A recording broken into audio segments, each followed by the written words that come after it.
Is Indiana at a tipping point? The number of Hoosier high school graduates opting for college has hit an all-time low, and the implications could ripple across the state's economy, workforce, and even overall well-being. Why are fewer young people choosing higher education, and what does this trend mean for our communities? Let's break down the latest numbers, explore the causes, and discuss what could come next. The alarm bells are ringing louder than ever. According to the most recent figures tracked by the Indiana Commission for Higher Education, only 51.7% of 2023 Indiana high school graduates took the step to enroll in college right after earning their diploma. To put that in perspective, back in 2008, the rate stood at a robust 66%. This isn't a sudden slip, but rather a steady decline over the past 15 years. A downward slope that shows no sign of stopping. And this is the part most people miss. This isn't just a statistic. It's a clear warning signal about the health of Indiana's future workforce, economy, and even public health. Studies consistently confirm that higher education is tied to higher incomes, healthier lifestyles, and more resilient local communities. So why is college attendance waning? A closer look at the trend line tells the story. 2008, 66%.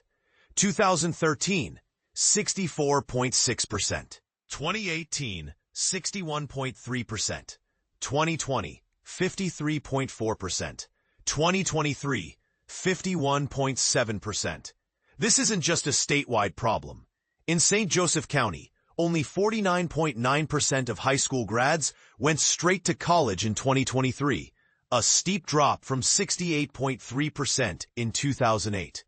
Elkhart County's numbers are similarly concerning, with 44.7% enrolling in 2023 versus nearly 59% 15 years earlier. So, what's fueling this dramatic shift? The controversy heats up here. Some political and education leaders, like Indianapolis Representative Ed Delaney, place blame squarely on two culprits: the rising cost of college and waning enthusiasm among students. Delaney points to what he sees as inadequate funding for students and contends that political attacks on universities have further damaged morale and trust in higher education. Others argue that families simply feel the return on investment for a college degree isn't as clear as it once was, or that students worry about piling up debt without a guaranteed job at graduation. But here's where it gets controversial. Is college really the only path to success? Critics of the College for All message note that many lucrative and stable careers no longer require a four-year degree.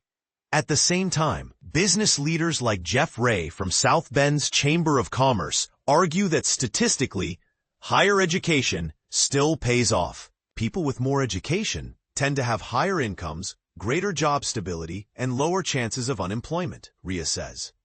U.S. Census data backs this up. Households where at least one member completed a bachelor's degree had nearly 5 times the wealth of those where the highest education was high school. It gets even more interesting. The Indiana Commission for Higher Education says their new initiatives, rolled out to stem the decline, haven't yet appeared in recent data, given the 2-year lag in official statistics. Early signals do suggest a slight rebound in public college enrollments for the 2024-25 school year. But the long-term trend remains troubling. Another hot topic: the impact on the state's competitiveness. Indiana currently ranks 39th in the nation for adults with an associate's degree or higher. This is more than a number. When compared to states with stronger educational attainment, Indiana risks falling behind in attracting higher-paying jobs and new business investments. Rhea puts it nicely. To boost wages and attract better jobs, we need a workforce that's educated and ready for tomorrow's demands. And yet, as Rhea himself points out, college isn't for everyone, nor should it be. Major employers like Amazon Web Services and General Motors are bringing in opportunities ranging from high-skilled technical roles to positions that don't require a degree. According to Rhea, we need both high-skill and entry-level workers. All of these jobs help drive up county wages, and that benefits everyone. So what will it take to turn these numbers around? Commissioner Chris Lowry of the Higher Education Commission insists that recent policy changes and renewed efforts are designed to raise both college enrollment and completion rates. The 2024 State of Higher Education report outlines ambitious goals focused on making college more accessible and showing Hoosiers the tangible value of continued education. This leads to the real debate. Should Indiana double down on promoting four-year college degrees or invest more in alternative training, certifications, and apprenticeships? Is the drop in college going rates truly a crisis or a reflection of evolving options and priorities among young people? Now, let's hear from you. Do you think college is still worth it for most high school grads? Does Indiana need to do more to support those who want to attend?